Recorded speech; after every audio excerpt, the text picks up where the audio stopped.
Hey guys, Straight Up here, back with another FMS pattern breakdown. This month we're going to be breaking down the shoulder mobility pattern. Last month we broke down the active straight leg raise pattern.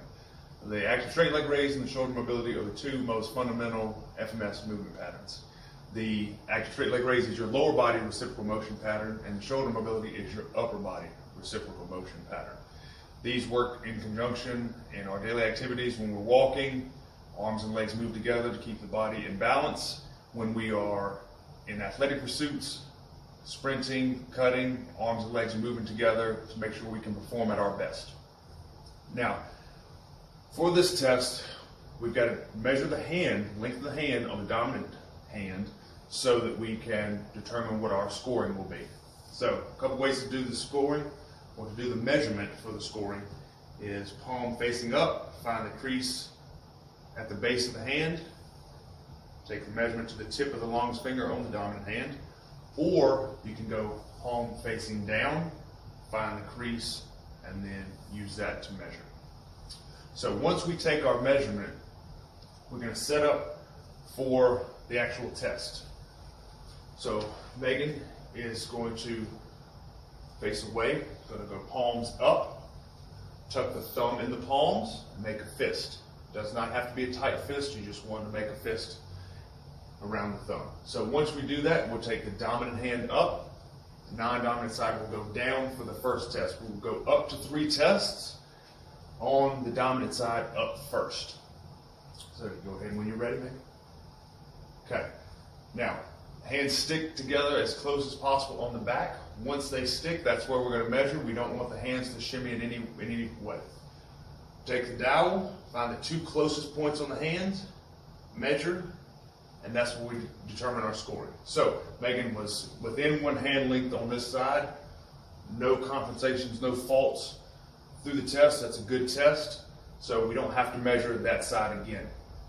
Now we'll go non-dominant side for up to 3 tests. Same thing here, 2 closest points, very good. No faults, no compensations. If there are faults, if there's head movement, shoulder movement, if there's dumping of the spine, lordosis in the low back, we don't count that test. We reset, and maybe a quick reminder, hey, keep your body still, and then we go through the test again. So once we do that, we determine our score, and then we will do a clearing test. For the clearing test, we'll start with the dominant side, dominant hand. We'll go palm of the hand on the cap of the shoulder. Make sure we maintain contact between the palm and the shoulder throughout the motion. Once we do that, we're going to raise this elbow as high as possible. And all we're doing is checking for pain here. Do you have any pain? Okay. Then we go to the opposite side. Any pain? Okay. Now, for this test, if we lose contact between the palm and the shoulder, then we just forget that test, reset, quick reminder, and then we proceed with the test.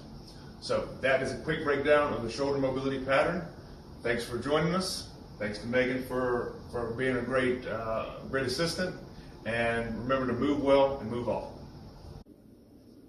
Guys, in our last video, we showed a breakdown of the shoulder mobility movement pattern. In this video, we're going to give a couple correctives that are going to hopefully help you and your clients have better range of motion in the shoulders. Our first move is going to be a tall kneeling neck and shoulder turn. So we're going to get on our half foam roll in a tall kneeling position. So knees wide, feet together, form a triangle. You're going to grab your ribs with one hand, the other hand goes at the base of your low back. And then we're going to breathe and just turn your head as far as you can to one side. You're going to cycle breaths in through the nose and out through the mouth. We're going to go 3 to 5 breaths here.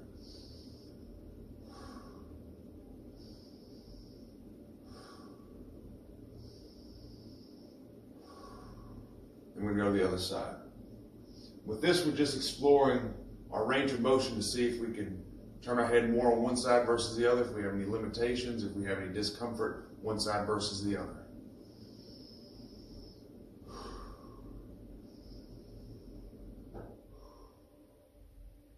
Now we're going to switch hand positions and go through that same motion to see if there's any differences left side to right.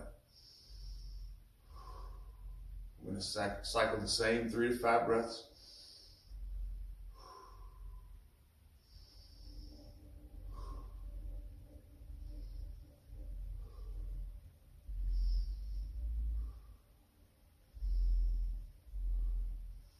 Now, once we've explored that movement pattern, we're going to go and add back to our original position, and we're going to add a shoulder turn. And with this, you're going to turn your head and eyes and look as far back down that shoulder line as you can.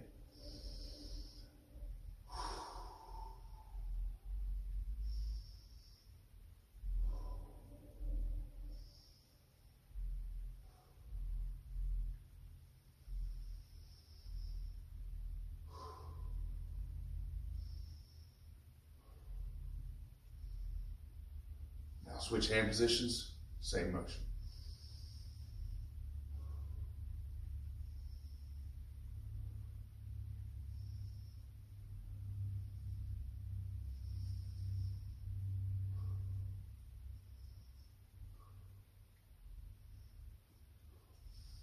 Now, hopefully, exploring that movement will give you an awareness of any limitations, any dysfunctions that you have throughout that movement pattern.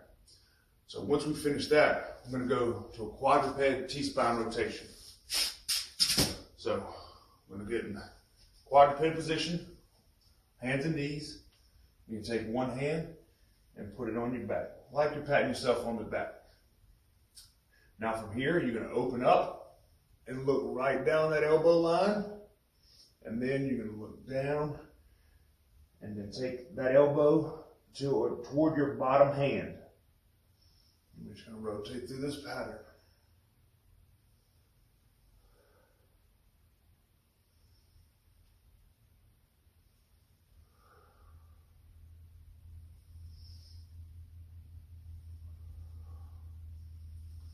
We'll go 3 to 5 reps on that side, 3 to 5 reps on the other side. And then we'll go to a second hand position, which is the same position on that low back as we were in our previous exercise. And from here, you open up, it's just the same.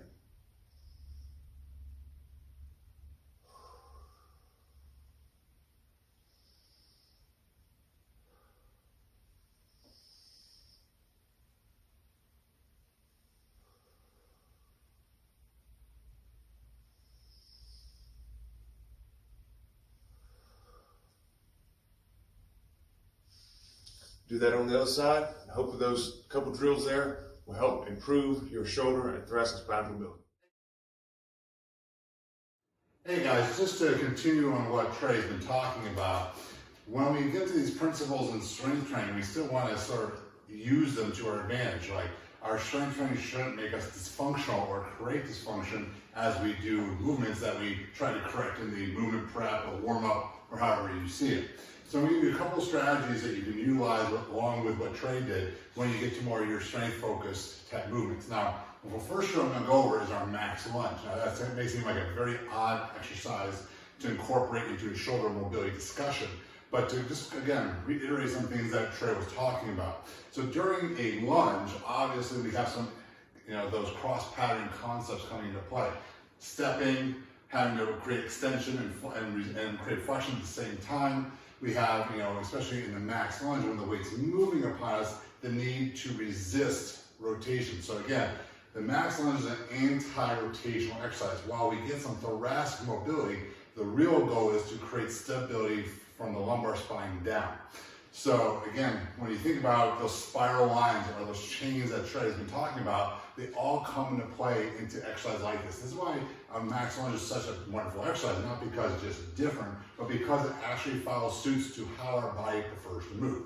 So what I'm going to do is show you a very specific way of utilizing it to actually improve shoulder mobility. Because again, most people would think lunge, lower body exercise, they would think it had nothing to do with the upper body, but the max lunge in itself has elements of a lift and chop of all those core stability concepts that Trey talked about. So I'm going to use a ValSlide under my right foot, and the point of using the ValSlide is just to keep constant foot contact, because a lot of people don't understand that a lunge is really a two-legged exercise. So to build progression for a lot of people, because decelerating the body for a lot of people is the hardest part, I have the ability to sort of gradiate that force as I come down, acts as a feedback tool and reminds me to use both feet. Now, when I approach my ultimate sandbag, I'm grabbing the neutral grip handles and I'm going to pull the handles apart. That's automatically, without telling you anything, is going to engage the lats, a lot of the core muscles to keep my stability. So if I lose the handles, I'll lose a lot of the integrity of this movement. So weight roll close to my body, handles apart, stand nice and tall. Now, I want to keep that tension on the handles. What I'm doing is I'm going to take a breath in through my nose, and then as I come down, I'm going to sort of do like a hiss that you hear, like a tongue goes to the roof of my mouth. Now I'm going to stop short just of the lunge. I'm going to cover, a little breath in as I pull apart the handles, and then back up. So again, I'm going to take my breath in, handles apart, and then pause, handles apart, breath in, drive to the feet as I come on up. So you see, as I gain proficiency in the max lunge, I want to teach the breathing skill I had understanding the max lunge because it's I have to be able to understand the movement capabilities. So as I go down, I'm pulling handles apart. I'm trying to resist rotation. Having my eyes forward is really important because your body follows your eyes. And using that breathing will start to open up that chain, the similar way that Trey was doing in the movement prep, but now we're using with a little bit more strength emphasis. If you try this, aim for initially like 5 or 6 reps so you get the breathing done. Try your shoulder mobility after. I think you'll be really surprised how it improves. So if you follow FMS for any period of time, you know that $500,000 is a big part of what they do. It's also a precursor to lunging. So even though I showed the max lunge first, this sort of follows suit if you want to think of more of an upper body dominant type of lift. So I love using the $500,000 position because it gives us the opportunity to really emphasize those points Trey did in a more fitness environment. So again, I want to make sure simple things like my legs are in line with my hips, I have vertical shin, vertical thigh. People will alter their movement all the time to find stability.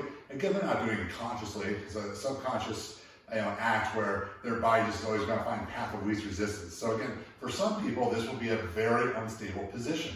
So just be watching for a lot of guarding when they're doing that, especially if you're dealing with elderly people or people that are very deconditioned. So I'll give you an alternative too for those type of situations as well.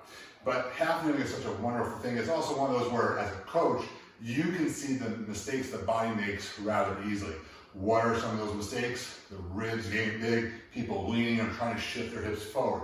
So what I'm going to do is, based upon, again, that concept that force comes from the ground up and that all those fascial systems start with the feet, I'm going to cue you to gauge the feet a little bit to find some stability. If you do that, you'll notice it's very much almost impossible to elevate the ribs, and it's very hard to push your hips forward. So again, I can use that as an initial feedback tool, and then again, over time, make it a bit more reflexive. Now, what I'm going to do with the ultimate sandbag here is use what we call an arc press. So typically, when we press overhead, our center of mass just goes up and down, which has great value, but we can take advantage of that with the arc press and make it more frontal plane, where already in a $500,000 position, I have to resist the frontal plane. So now I'm going to have to resist extension and the frontal plane as the weight goes in the arcing motion. Now, a lot of people mistake a couple of key components here. So, if I bring my ultimate sandbag up to my shoulder, first thing I want to do is try to pull the bag apart. If you do that, see how my elbows come in my ribs? I don't want my elbows really flaring, the bag should be coming in my head. I should be nice and strong. So while pushing my feet and pulling the bag apart, I'm really doing a one-arm press with the right arm until I get over the crown of my head. Now at this point, it's very easy for me to lose everything and fall in here, but I want to push down and pull the bag apart. You'll actually see I get extra range of motion in my shoulders. Then I want to pull the weight actively down the opposing side. So it's really a push and a pull. So again, I want to reset myself up. Now this side might be a little bit more challenging because I'm all on one side. Again, I want to use my feet, break the bag apart, slow. It's a slow movement. Pause, pull apart, push down, and then pull down to the opposing side. You'll find if you slow the movement down, you get more value out of it, but it also becomes far more demanding than just trying to bob and weave the movement back and forth.